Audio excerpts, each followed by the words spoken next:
ছুটির দিনে নৌকা চালিয়ে স্কুলের খরচ মেটাচ্ছেন বান্দরবানের দুর্গম তিন্দো এলাকার একমাত্র নিম্ন মাধ্যমিক বিদ্যালয়ের প্রধান শিক্ষক বামুন খিয়াং।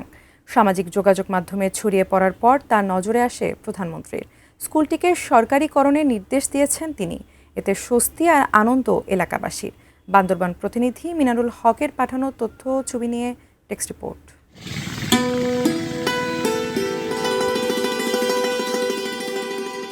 সাঙ্গু নদীতে দক্ষ হাতে নৌকা চালাচ্ছেন, মাঝে মাঝে নৌকার পানি সেচছেন, চলেছেন কাঙ্ক্ষিত গন্তব্যে।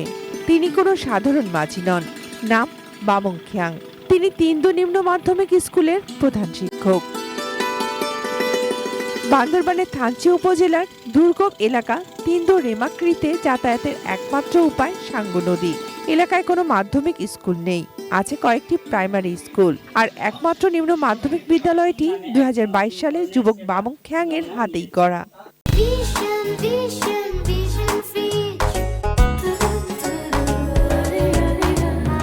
সরকারি একটি প্রাথমিক বিদ্যালয়ের কয়েক কামরার জরাজীর্ণ টিনের ঘরে চলে শিক্ষাদান। 50 শিক্ষার্থী আর 8 শিক্ষক নিয়ে খুঁড়িয়ে খুঁড়িয়ে চললেও আর্থিক সংকটে স্কুলটি বন্ধ হওয়ার পথে ছিল। হিন্দু এলাকাবাসী জনগণ সহ আমরা যতটুকু সাহায্য করতে পারছি এ পর্যন্ত সাহায্য করে আসলাম। কখন যে আমাদের বেতন পাবো, কখন যে আমরা যে কোনো লোকে একটা আশা থাকে, হিসাবের মধ্যে একটা চলে সংসারটা। আমাদের মধ্যে এরকম নাই যে কখন পাবো, কোনো হিসাব নাই। তবে হাল ধরেছিলেন অদম্য প্রধান শিক্ষক বামুন খিয়াং। ছুটির দিনে নৌকা চালিয়ে যা আয় হয় তাই দিয়ে প্রিয় স্কুলটিকে টিকিয়ে রাখার সংগ্রাম তার। বামুন খিয়াং এর অদম্য চেষ্টার কথা ছড়িয়েছে সামাজিক যোগাযোগ মাধ্যমে। নজরে আসে প্রধানমন্ত্রী তারেক রহমানেরও। তাৎক্ষণিক স্কুলটিকে সরকারিকরণের নির্দেশ দিয়েছেন তিনি।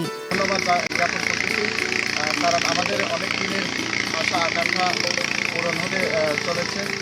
স্কুল সরকারি হওয়ার ঘোষণায় বাদভাঙা আনন্দ শিক্ষক, শিক্ষার্থী ও স্থানীয়দের মাঝে।